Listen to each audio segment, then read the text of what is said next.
Every Folk Song, a podcast about every song in the Roud Folk Music Index. I'm Matt Alkin. Thomas was known around the village as something of a playboy, a wannabe poet who would spend his time flirting with the shopkeeper's daughters, or writing glib sonnets about love, or just holding books of poetry at his side while he sat by the fountain, looking pensively up at the sky, trying to seem more deep. All this philandering and sappery earned him the nickname Sweet Willie around the village, a name he usually despised, except in the case of Fair Eleanor. When Ellinor called him Sweet Willie, it would make his stomach leap and his vision go all blurry. Somehow, he imagined that even if Ellinor called him Sweet Tick-infested Dung Pile, it would still sound like angels' music to him. He lived just outside the village, in a small cottage his grandfather built with his mother and two siblings. He had never known his father, but his mother always told Thomas that he was something of an important man. He worked for the local lord, like his right-hand man, and he not only made them a lot of money while he was alive, he also commanded quite a bit of respect around town.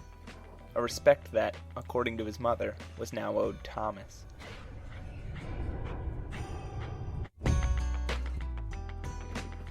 Even as a young schoolboy, his mother would ask him questions about his day. "How was school today, Thomas?" she would ask. "It was fine," he would reply. "We got to read a play in English class. The Merchant of Venice. I got to be Bassanio." "Bassanio the merchant?" she would ask. "Well, he's not the merchant, but he is the merchant's best friend, and—" "You should have been the merchant," she'd interrupt. "Nothing but the leading role is good enough for my son. I'm going to have to write to your teacher," and she stormed off, while Thomas thought of Ellenor, his Portia. When he was old enough to work, Thomas's mother pulled some strings and got him a job as the lodge-keeper of the local lord's deer, and no one except her expected him to make much of it. He'd often run into town, frantically looking for a fawn who had wandered away while he was staring at clouds, thinking about love. So it was a surprise to everyone when he, at the age of 19, was promoted to the position of local forester. And the title went straight to his head. He would stride through the village on his white horse, demanding everyone call him Lord Thomas. "Yeah, whatever, Sweet Willie," they'd mutter back, and he'd go red in the face, until Fair Eleanor would come by. "Lord Thomas," she'd smile and giggle. "I kind of like that." "Lord Thomas," she'd repeat in a faux authoritative voice, and they'd both start laughing. Ellinor had been a good friend to Thomas since they were children. She was a servant in the lord's castle, tending to his wife and her daughters, and Thomas had been smitten with her since he was old enough to smite. "She's the fairest maiden in all the land," Thomas would decry as he fell on his bed, in a dramatic sort of fashion, mimicking things he'd seen in plays. His mother would scoff. "She's pretty, sure, but pretty only gets you so far in life. You should really find someone more befitting of your station. What about that girl Mary? She seems nice." "The nut-brown maid?" Thomas mimed, gagging. "I'd rather drop myself down a well." "Why don't you just spend a little time with her? I'm sure she's not nearly that bad." Mary had been the butt of a running joke of his and Ellinor's for years. They'd call her the nut-brown maid, on account of her tannish skin, whenever she'd come into town. "I bet her parents make her work outside with the farmhands, because she's always stinking up the house," Ellinor would say with a sneer. "She looks like she had a freckle that grew so big it took over her entire body," Thomas would add. Mary was the daughter of the lord of the neighboring county, and while tan skin wasn't exactly the feature of the rich and beautiful in those days, she was a far cry from ugly. She was a shy but excitable girl with curly raven black hair, and she, like most women in the village, was taken with Thomas. "You should go flirt with her," Ellinor said once, as Mary rode into town amongst her servants and horses, "just to mess with her. Sweet Willie." And Thomas gleefully obeyed. He would do anything to impress his fair Ellinor. Once, when they were kids, Ellinor dared Thomas to eat a toad. He was in the hospital for 3 days after that. "May I help you down from your horse, madame?" Thomas mocked up his best masculine voice. "I'm quite certain that your servants will take far less pleasure in the holding of your fair hand than I."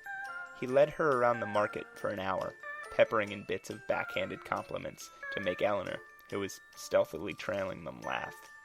"Your hair glows like when the sun reflects off a pond that's black with algae," he'd say. Or, "Your skin, it's as rich as the shell of a perfect chestnut." And Mary, who wasn't used to men fawning over her like this, would just smile and bow her head every time, completely unaware she was being made fun of. She just thought that Thomas wasn't very good at compliments. After Mary and her court rode away, Ellinor and Thomas fell over laughing, and the people in the market just rolled their eyes.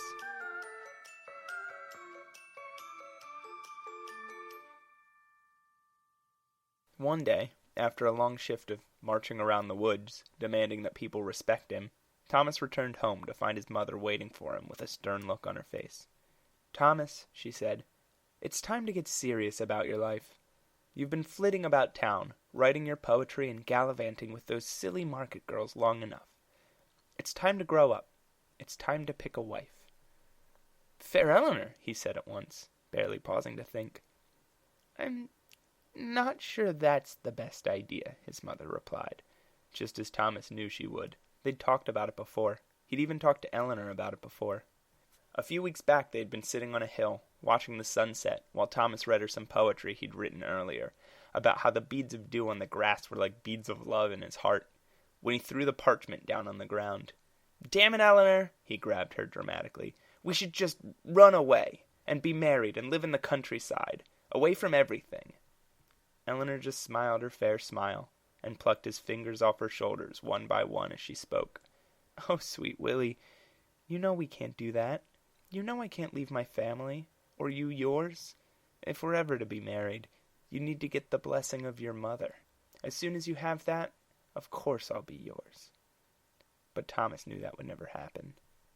"She has no house of her own, no land. You can't provide for your family with a pretty face," his mother would repeat. "Shouldn't I marry for love?" Thomas shouted, clutching his heart goofily. "Don't be so selfish," his mother snapped. "Now what about Mary?" "Yes, I think Mary is a good choice. Her father wrote to me, you know. He said that she just can't stop talking about you. He says that she's quite taken with you. Perhaps you should go pay her a visit."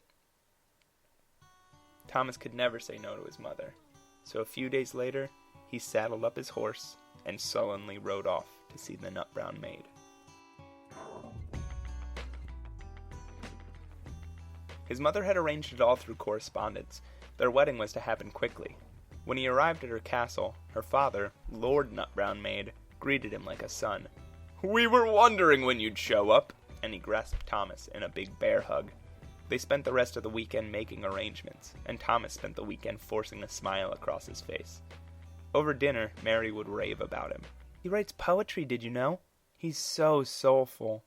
"That's amazing! Let's hear some!" her father bellowed excitedly. I don't have any on me," Thomas would mutter, as he'd push his potato across his plate with his fork. At night, Mary would sneak over to the guest room where Thomas was staying and slip inside. I thought maybe we'd spend a little time together," she'd say shyly. I think we should wait for marriage," Thomas would gulp. "It'll be better that way." And he'd shuffle her back out the door and lock it once she was outside. He left the castle with the biggest knot he'd ever felt in his stomach, and he decided he needed to see fair Eleanor. So he stopped at her house on the way home. "We're to be wed, me and Mary," he confessed. "The nut-brown maid?" Ellinor shrieked back. "But why? I thought, when I saw you riding up the road all dressed up like that, you were coming here to ask me to marry you. Not that you were going to tell me you were engaged to the ugliest Miss Prissy-Pants in the entire country. I can't believe you." "I'm sorry," Thomas replied. "I didn't mean to upset you." "Then why are you here?" Ellinor stared at him, and he thought her eyes might catch on fire. "To invite you to my wedding?" he said meekly. "You have got to be kidding me." And Ellinor, half in tears, chased Thomas out her front door and halfway down the path to her house with a flurry of punches and kicks. "I never want to see you again," she howled at him, as he got on his horse and rode away. It took her half the week to finally calm down. "The nerve of that man," she would say to her mother. inviting me to his wedding. A wedding that shouldn't even be happening, mind you. I'm 1,000 times prettier than she is, and better dressed, too. Why, I'd bet that if I did show up at that poor excuse for a deer herder's wedding, people would be so busy looking at me, they'd hardly notice the bride even walk into the room. Ellinor stopped. Ellinor, her mother said softly, maybe it's best to just lie down for a bit. I think I have some wine in the cupboard. Let's just forget this whole thing. But Ellinor just smiled, menacingly, out the window. Meanwhile, Thomas and Mary were having their own problems. She had visited him in town while they made their invite list for their wedding, and shopped for all the things they would need. Also, Mary wanted them to spend some time together and plan out what their lives were to be like after they were wed. She led Thomas around the market as he dragged his feet. Thomas, dear, what do you think of these? She'd ask excitedly, holding up a set of satin tablecloths. Father might kill me for how expensive they are, but I think I just have to have them. What do you think? Yeah, they're great, Thomas said, not bothering to look, his eyes fixedly staring out at the hills where he used to spend his days tending to the deer and thinking of Ellinor. Everywhere they went in town, people stared confusedly. Hey there, sweet Willie, one of them would say from time to time. Are they talking to you, Thomas? Mary would ask. No, I think they must have mistook me for someone else, Thomas would reply sheepishly. But Mary was beginning to grow uneasy. Thomas? Mary sweetly asked as they were setting up a picnic she had prepared one afternoon. Huh, Thomas replied in his usual far-off manner. Could you maybe read me some of your poetry? Well, Thomas stammered. I don't have any to read right now. I just haven't been feeling too inspired lately. I think I may give it up, actually. Oh. Mary put her head down. Can I ask you a question? Who's Ellinor? Thomas's heart leapt. Ellinor? She's just a girl from town. Why? I kept hearing her name all day in the market. People kept staring at us, and when we would walk past, I kept hearing the name Ellinor. I don't know. Maybe she's having a party or something. And they felt bad because we weren't invited. Yeah, that's probably it. Nothing to worry about. Mary put her head down even further, and they ate the rest of their picnic in silence. But everywhere they went over the next few days, until they set out again for Mary's castle to set up the wedding, the same things kept happening. The stares, the puzzled looks, sweet Willie, Ellinor. And Thomas would try his hardest to make it seem as if he didn't notice. And Mary stopped asking. She was sure it wouldn't matter in the long run, as they were to be wed, and this Ellinor was nowhere to be seen. Ellinor herself was at home, preparing, and on the morning of the wedding, where Lord Thomas was to be wed to Lady Mary, Ellinor set out. She was decked in her finest white gown, with an entourage of the nicest horses she could borrow, ridden by various servants. Who is that? People would whisper as she passed through their villages. It looks like a princess. No, it's a bride on her way to her wedding. It must be. It could be both. And every time she heard that, she would smile, a wicked smile.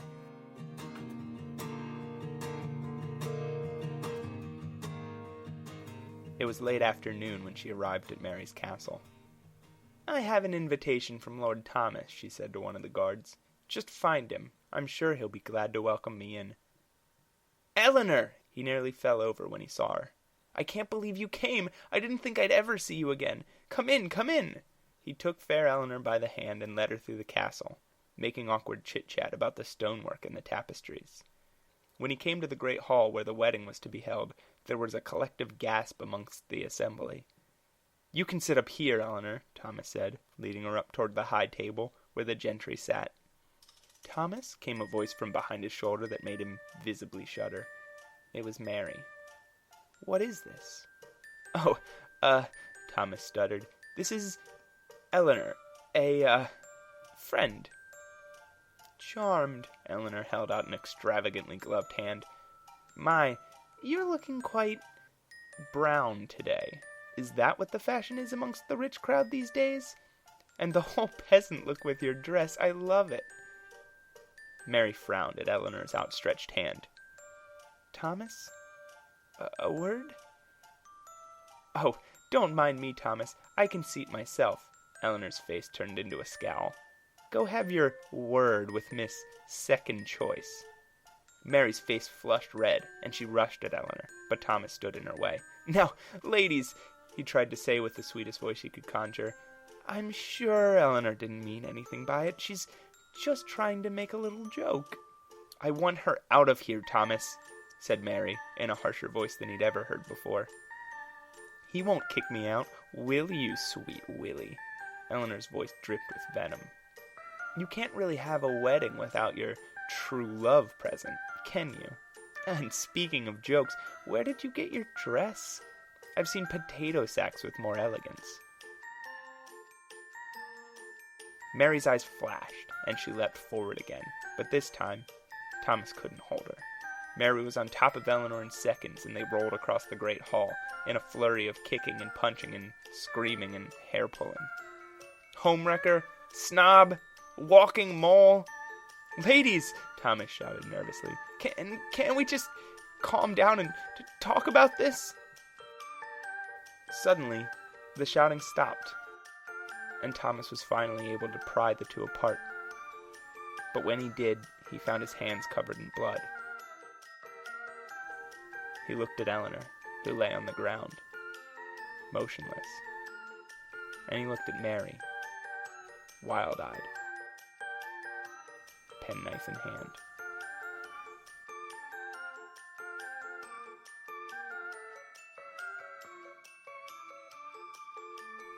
What did you do?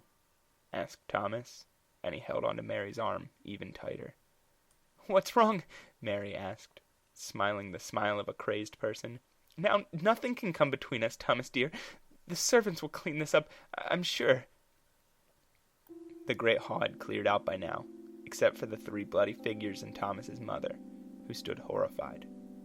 Thomas took a deep breath and, before Mary could react, pulled out his own knife and nearly beheaded Mary in a wild swing at her throat, and she fell, bleeding out on the floor of the hall.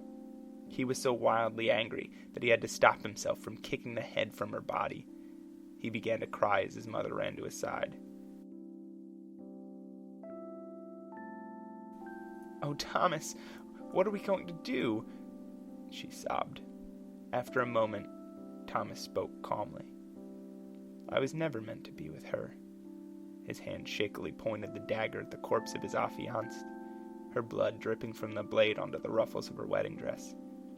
He pressed the dagger into his own chest, so it was sticking through the fabric of his shirt, harshly poking him in the breastbone. He stopped shaking, and when he spoke, his voice had more authority than maybe it ever had in his life. When you bury me, bury fair Eleanor by my side. His face curled into a snarl.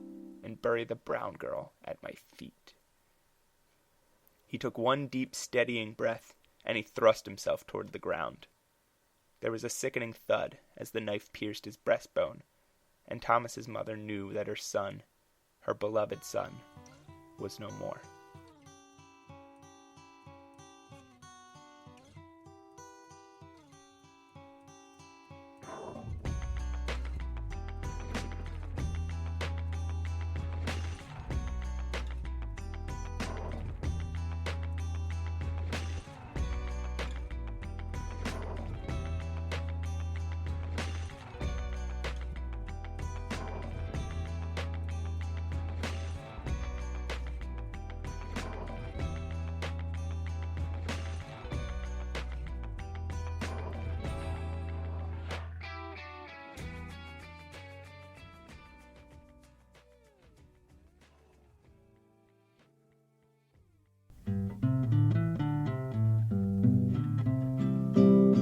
Lord Thomas, he was a bold forester, and a chaser of the king's deer.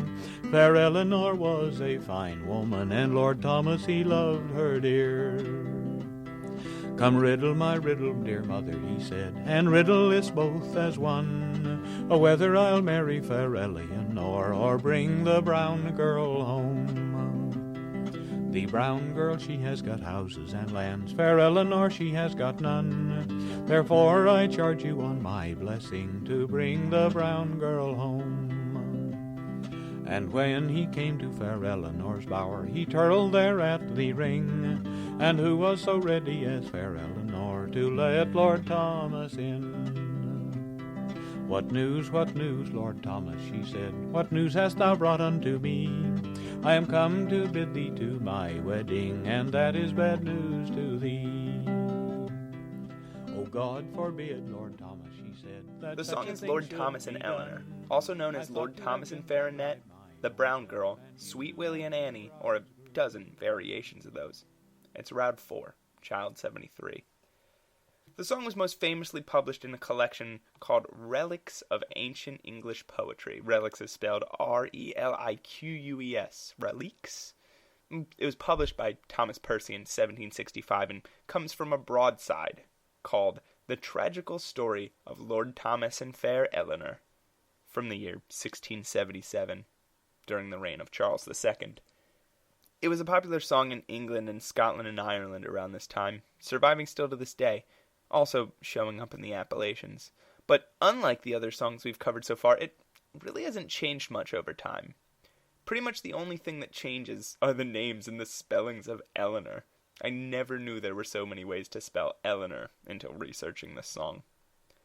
Now, this is a bit of an atypical episode of the podcast because this isn't a song that's evolved into many different versions, as I said. The most popular versions are probably done by Ewan MacColl. Lord Thomas, he was a bold forester, a chastener of the king's deer. Fair Eleanor, she was a fair woman, Lord Thomas, he loved her dear. O riddle, dear mother, he said, O riddle it both as one, whether I shall marry fair Ellen or not, and leave the brown girl alone. That was called Lord Thomas and Fair Eleanor. This next one is also called Lord Thomas and Fair Eleanor, by Martin Carthy and Dave Swarbrick.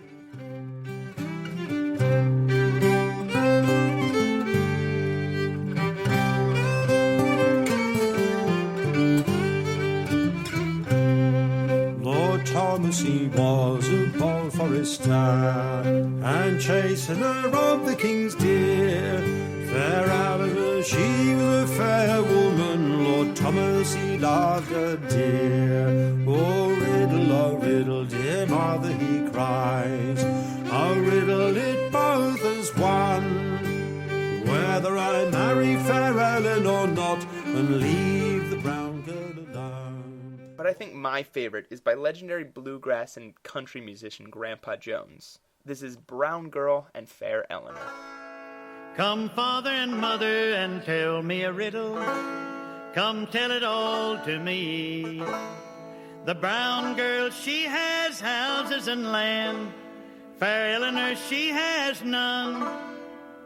Then my advice to you, dear Tom, is to bring the brown girl home. He went and called his merry men, by one, by two, by three. Go saddle and bridle my coal black steed, fair Eleanor I must see. He dressed himself in clothes so fine, put on... The story, as you just heard, is about a bratty and weak-willed dude, usually named Thomas, whose mother won't allow him to marry the girl he loves because she has no money or land. So he instead chooses to marry a girl known as the Brown Girl, or the Nut Brown Maid. Still, for some reason, this idiot invites his ex-girlfriend to his wedding, and after deliberating a bit, she decides to go. And deliberately insult the bride by the way she dresses, and sometimes by making snide comments.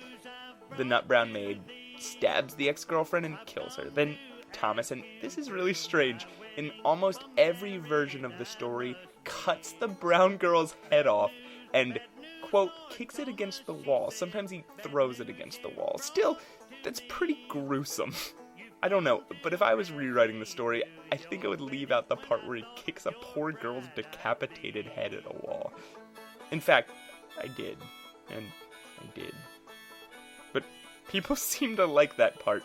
Here, listen. The brown girl by the hand, he led her through the hole, and with his sword cut off her head and kicked it against the wall. Lord Thomas's sword, it hung by his side as he walked up and down the hall, and he took off the brown girl's head from her shoulders, and he flung it against the wall. Lord Thomas's sword is hung by his side as he walked up and down the hall, and he took off the brown girl's head from her shoulders and flung it against the wall.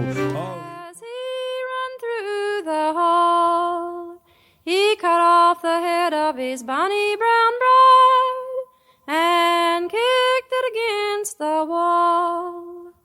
Then placed in the handle. So he does that gruesome thing that people like to sing so sweetly, and then he tells his mother to bury Ellinor by his side and the brown girl at his feet, as if they haven't done enough horrible things to this poor girl, and he kills himself.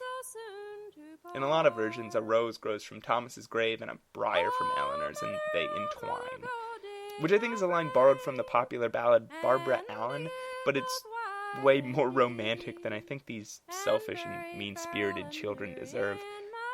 And that's the story. And the brown girl at my feet. Often, these old folk songs have a message, and a reason as to why they've endured.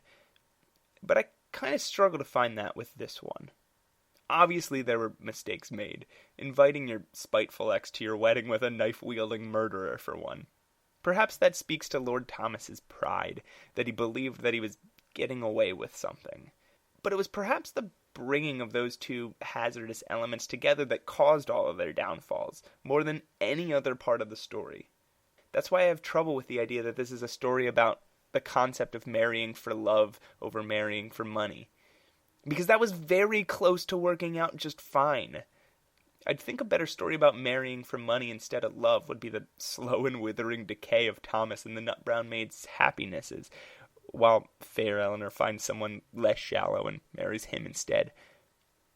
I'm sure this was the intent of the song, though, at a time when this was the best story they could conjure to tell the tale of this relatively new innovation.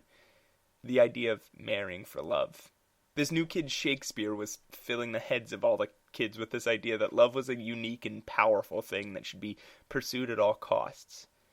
And all the square adult heads couldn't fathom it. So why not craft a simple story about a suicide/double homicide to ram it into their heads? That we are the new generation and we marry for love. And obviously Lord Thomas and Fair Eleanor as a tool for romantic revolution was ineffective, as people kept telling these same stories for centuries, and even now the idea of marriage for love is a concept that some people still have trouble getting on board with.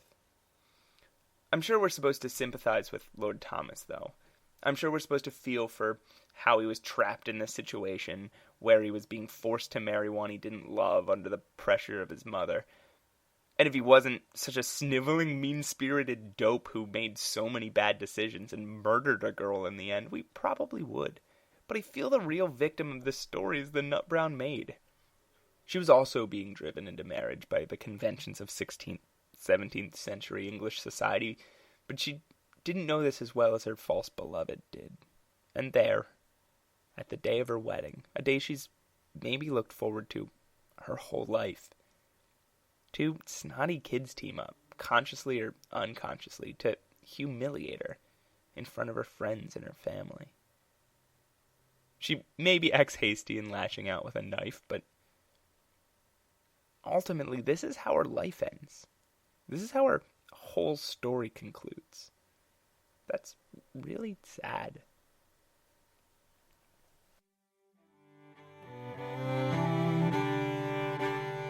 Sweet Willie and Fair Annie sat they on a hill, though they had sitten 7 lang yearly, ne'er would have their fill. Sweet Willie said I wasn't haste and I need to get out. When I wed a chocolate made against my mother. As a coda to this whole thing, I was at a local folk festival a few months back. I had run into the father of an ex-girlfriend of mine, one who I was, in all honesty, still struggling to get over. It had been a little more than a year since we had had a very difficult breakup, and I was putting a lot of effort into trying to be friends with her again. Hold your judgment till the end. So me and her dad got into a conversation, and I began to tell him about this project here, that I'd become fascinated with old folk songs, and in particular, the ones in the Roud Folk Music Index. And that, as I learned about them, I was going to pass on the things I gleaned in this podcast that you're listening to. He had asked me what I found so interesting, and I told him that I just loved anything with a convoluted history as a longtime X-Men fan. And that folk music had not only some of the most convoluted histories, but also some of the most bizarre subject matter. I cited this song in particular. As he had never heard of it, I told him the story. What sort of moral is there in that story? I laughed. Don't bring your ex-girlfriend to your wedding? I looked over to him with a sort of raised eyebrow, expecting him to be laughing along, and instead he just sort of stared off ahead. Huh, he said in a contemplative sort of tone. Maybe the point is that you're supposed to leave certain things in the past. When it's time to get over something, you don't keep holding on to it. You have to move on with your life. Some people really seem to have a hard time with that.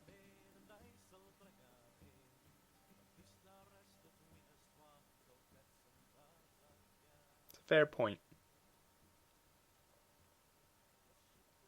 It's a fair point.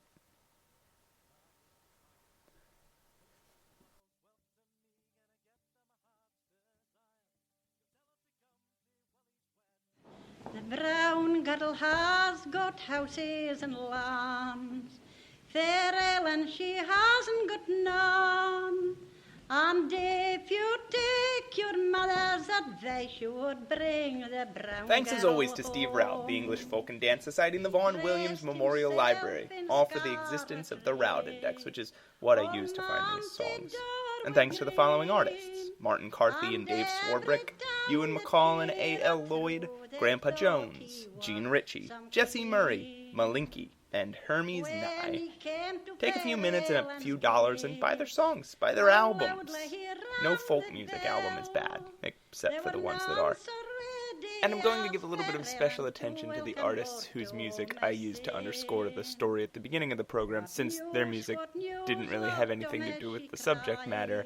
Check out Dianthus of Maria at myspace.com/DIANTHUSOFNARIA. Check out Ratatat at ratatatmusic.com.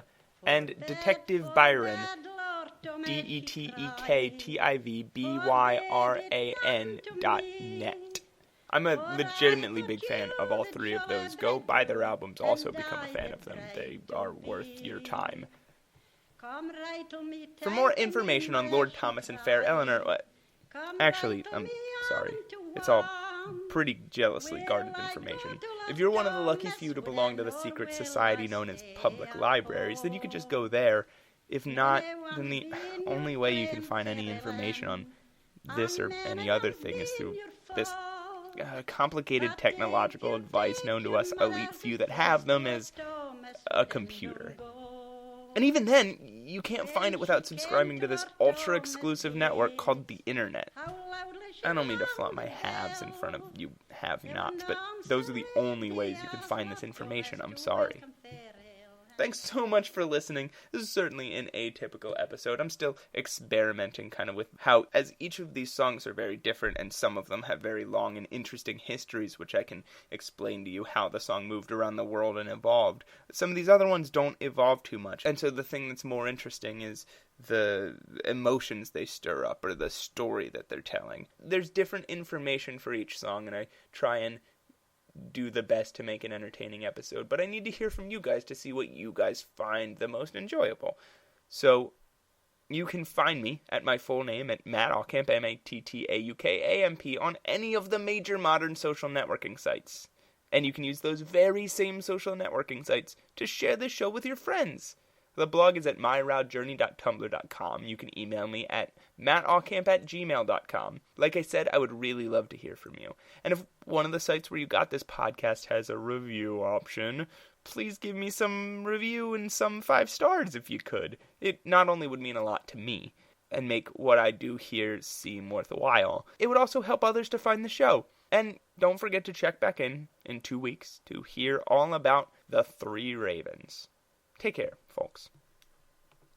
And kicked it against the wall, and kicked it against the wall.